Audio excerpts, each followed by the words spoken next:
Hey, it's Alva, and I am here today with exercise demonstrations. Okay. One of my biggest pet peeves as a group exercise instructor is to go to a class and see, half the class in the front row killing it, doing all the jumps, all the burpees, all the moves. And then the middle and the back row people just standing around like, well, that's not for me. I don't know what we're supposed to do. No person left behind in my classes. All right. So, what I want to start doing is rolling out some of the most common exercises that we do in fitness. I want to show you a way to modify it so you're not left behind. And I'll show you a way to take it up a notch in advance if you're looking to add some more intensity. My hope is that you'll be able to take these modifications or the progressions with you to your next group fitness class and you're not just standing around looking crazy. Okay. So for today's exercise, we're going to do planks. All right. Planks are really good for your core strength. It's a full body exercise. If you have low back pain, sciatica, or just weak core in general, you want to start doing planks. All right, I'm going to show you two ways how to do a plank. I'll show you the modification, and then as you get stronger in your core and stronger in your plank, I'll show you how to take it up a notch. All right, let's get to it. All right, so let's talk about option number one. All right, if you are new to planks or you need to modify, you're not able to get down on the ground and support your body weight, I want you to find something super sturdy and supportive, like the back of your couch or a wall, like I'm going to use. All right, so here's what we're looking for. First things first, you're going to draw your navel towards your spine and you're going to line up your palm underneath your shoulder on the wall, right? And from here, I'm standing in a straight line. I want you to take a step back until your body is at an angle. All right, this is going to create that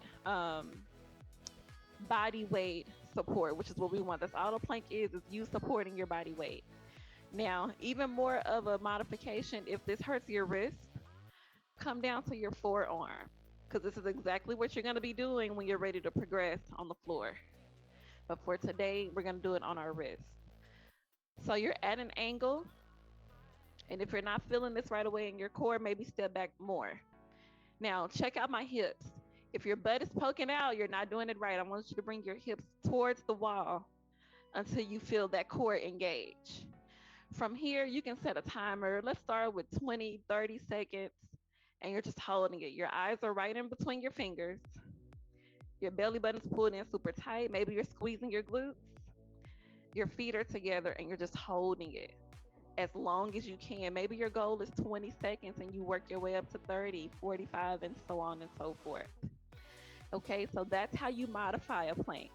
So when your instructor says, get down on the floor, none for you. You hit a wall. Okay, if you can do a little bit more, let me adjust it for you.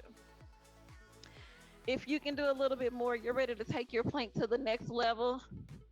Let me show you how to set it up. Palm underneath your shoulder, the same rules apply. Spread your fingers out. I want you to think about corkscrewing the heel of your hand into the mat. Step back on your toes like you're about to do a push-up, and you just hold it.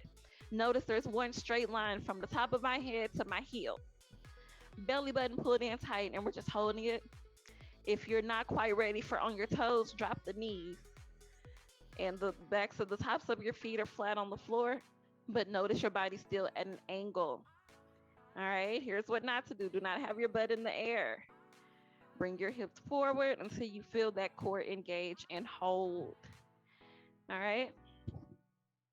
And that, my friends, is how you do a plank. I hope this was helpful. Thank you for coming. I will see you on the next one. Bye.